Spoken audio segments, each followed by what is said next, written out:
Hi guys, and welcome to another episode of my vlog.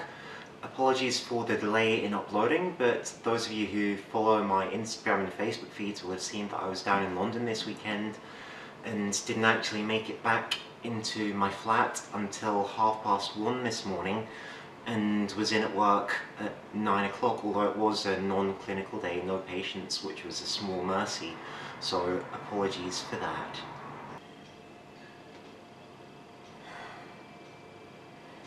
Now, I would like to say here, if you have anybody below the age of consent who's watching this, you should skip through to 2 minutes 49. Yeah. So, my week's been quite busy actually.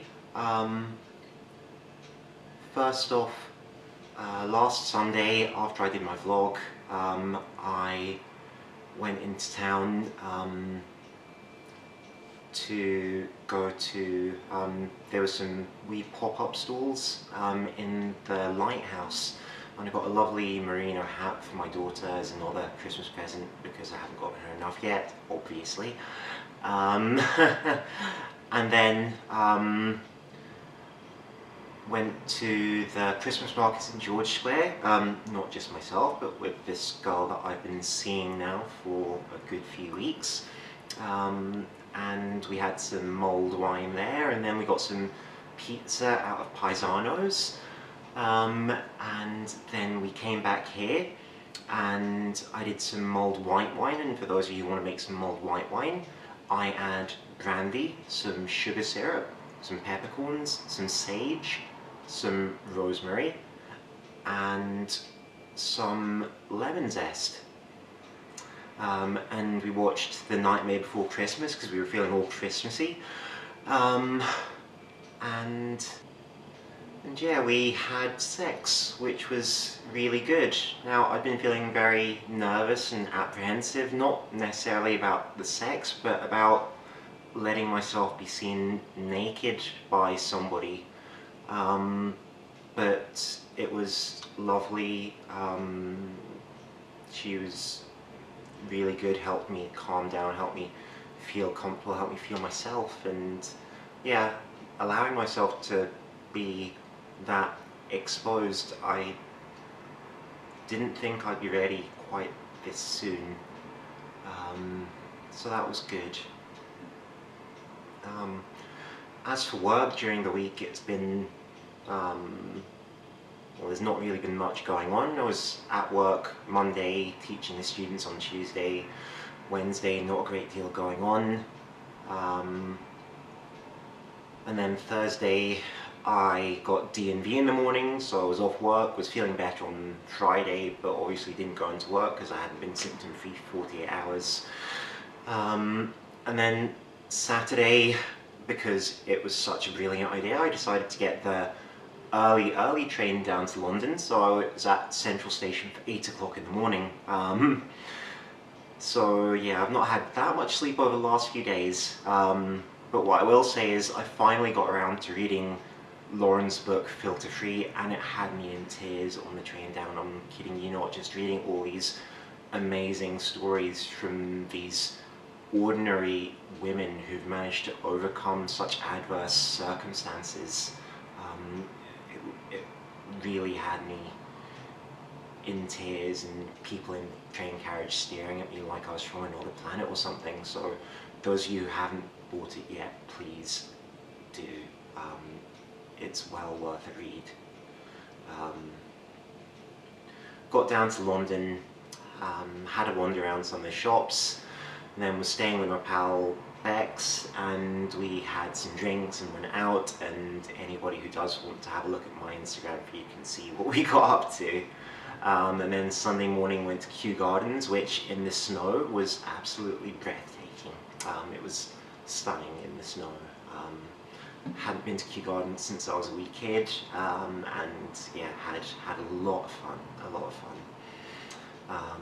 and the train back up to Glasgow was delayed due to the inclement weather, as Network Rail like to call it, but I have made it back, and yeah, that's been my week. So this week I'm going to talk to you about drag. Now, drag has been an integral part of LGBT or queer culture since the late 19th century, really, before even Magnus Hirschfeld and his Institute for Sex Research. Now, drag is fun, it's amusing, it's funny, and I know lots of people, not just in the LGBT community, enjoy watching a drag show, and it's become almost a part of mainstream culture. You know, with your drag character, especially at this time of year, in your Christmas pantomimes, and shows like RuPaul's Drag Race are immensely popular.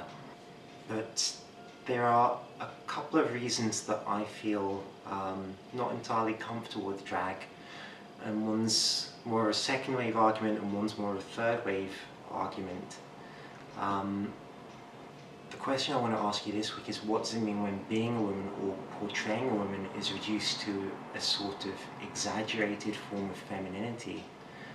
Is that any different from, say, blackface, you know, where the white people would don black makeup and act rude and lewd on stage in an exaggerated form of blackness? Is it any better? Is it just taking the piss out of women? Is it reducing women to something comedic, to satire? Is it just another way of objectifying women and turning us into a joke? Is that really what it means to be a woman? Well, clearly not. But I do feel like it's something that isn't discussed a lot, and yeah, it does make me feel uncomfortable. And like I said, there's also a third wave argument. Now, as a transgender woman, I feel uncomfortable with drag. Now, for many people in the unwashed masses, drag is their first experience of gender variant people. And when you read headlines like the skirt on the drag queen goes swish, swish, swish in The Sun a couple of weeks ago, it makes you feel sad, it makes you feel hurt, it makes you feel angry, it makes you feel upset, because what they're doing is they are conflating the transgender experience with that of drag queens, and they're doing so in order to stoke divisions in society, to provoke moral outrage and hatred. Now, I'm not saying that drag in itself is the problem here, but when people who read these newspapers are being exposed to these headlines, it does make you feel a little bit threatened and uncomfortable. And furthermore, it trivializes the whole transgender experience and reduces it to nothing more than dressing up, and I'd hope that those of you who do know me would realize that there's so much more to me than that. I think for those of you who do enjoy drag, I'm not saying don't go and watch it, don't enjoy it, but just have an awareness of the deeper connotations from a feminist perspective when you do watch it. And I hope I've given you some food for thought for this week. And stay tuned for another episode next week. Bye for now.